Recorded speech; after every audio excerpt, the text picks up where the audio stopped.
मित्रांनो, खरीप पीक विमा यासाठीचे जे काही कापणी प्रयोग चालू होते ते जवळजवळ पूर्ण झालेले आहेत. सोयाबीन, मूग, उडद आणि मक्का यांचे जे काही कापणी प्रयोग आहेत ते संपुष्टात आलेले आहेत. आणि यामध्ये जे काही मंडळं आहेत, महसूल मंडळं यांच्या जे काही कापणी प्रयोगाच्या हिशोबानं जे काही आता निर्णय येणार आहेत, पैसेवारी ठरवले जाणार आहे आणि त्यानुसार कोणत्या मंडळाला किती ही पीक विमा मिळणार हे त्या पीक कापणीच्या प्रयोगावरून समजते आणि पैसेवारी किती टक्क्यांमध्ये आली यावरूनच ते समजणार आहे. पैसेवारीसुद्धा आलेली आहे. आता राहिलेला आहे तूर आणि कापूस. तर तूर आणि कापूस यांचे प्रयोग चालू आहेत आणि याला अजूनही 2 ते 3 महिन्याचा कालावधी लागू शकतो. असं वाटत आहे की मार्च किंवा एप्रिलपर्यंत यांचासुद्धा पीक विमा येण्याची शक्यता आहे, परंतु थोडा उशीरच त्यांना लागणार आहे. परंतु आता हे जे काही खरीप पीक विमामध्ये सोयाबीन, मूग, उडद आणि मक्का यांचे पीक कापणी प्रयोग झाले आहेत आणि त्यानुसार त्यांची पैसेवारीसुद्धा आलेली आहे.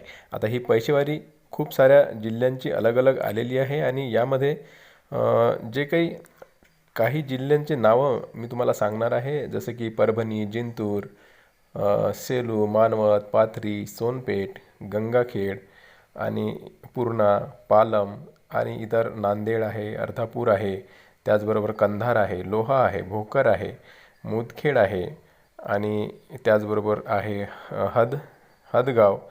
तर अशा जे काही गावं आहे, तालुके आहेत, त्याचबरोबर इथं बघू शकता हिमायतनगर आहे, किनवट आहे, माहूर आहे, देऊळगर, त्याचबरोबर बिलोली, नायगाव, धर्माबाद, देवसूर, मुखेड, त्याचबरोबर इथं तुम्ही बघू शकता तिवसा वगैरे. तर अशा जे काही तालुक्यनिहाय हे कापणीचे प्रयोग आहेत यांचे झालेले आहेत आणि यांची जी काही पैसेवारी आहे ते सुद्धा दाखवण्यात आलेली आहे. तर इथं तुम्ही बघू शकता 105 गंगाखेडमधील 105 गावांसाठीचे जे काही प्रयोग आले त्यांची पैसेवारी 42% ठरलेली आहे. दुसरं आणि त्याचबरोबर सोनपेठमध्ये तुम्ही बघू शकता 52 गावांची जी काही पैसेवारी ठरली आहे ती 40.46%. त्याचबरोबर मानवत यामध्ये 54 गावांची जी काही पैसेवारी ठरली आहे यामध्ये तुम्ही बघू शकता 45.20%. सेलूमध्ये 95 गावांचं जे काही टक्केवारी ठरली आहे पैसेवारी ते 46.33%. म्हणजे अशा एकूण जवळपास 46, 45, 47, 48 अशाच म्हणजेच की 50 पैशांच्या कमीच ही जी टक्केवारी आहे, ही पैसेवारी जी आहे ही ठरलेली आहे, म्हणजे इथं झालेली आहे.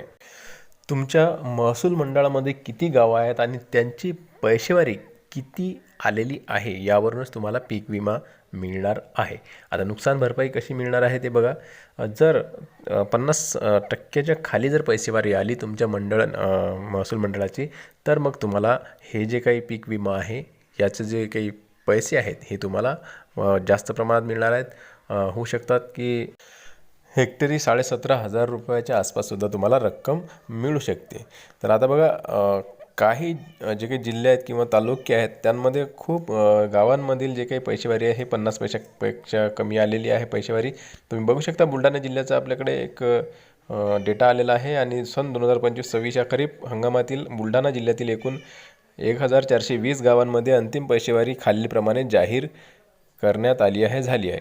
बघा, तालुक्याचे नाव आहे बुलढाणा आणि यामधील गावं आहेत 98 आणि यांची पैसेवारी पूर्णच गावांची पैसेवारी कमी आली आहे, 50 पैशापेक्षा कमी. त्याचबरोबर आहे चिखली, यामध्ये 144 गावं आहेत, तर या सगळ्याच गावांची पैसेवारी 50 पैशापेक्षा कमी आलेली आहे. इतर जे काही गावं आहेत देऊळगाव राजा, मेहकरलो, नारसिंदखेड राजा, मलकापूर, मोताळा, नांदुरा या सर्वच गावांची जी काही पैसेवारी आहे ही 50 पैशापेक्षा कमी आलेली आहे. म्हणजे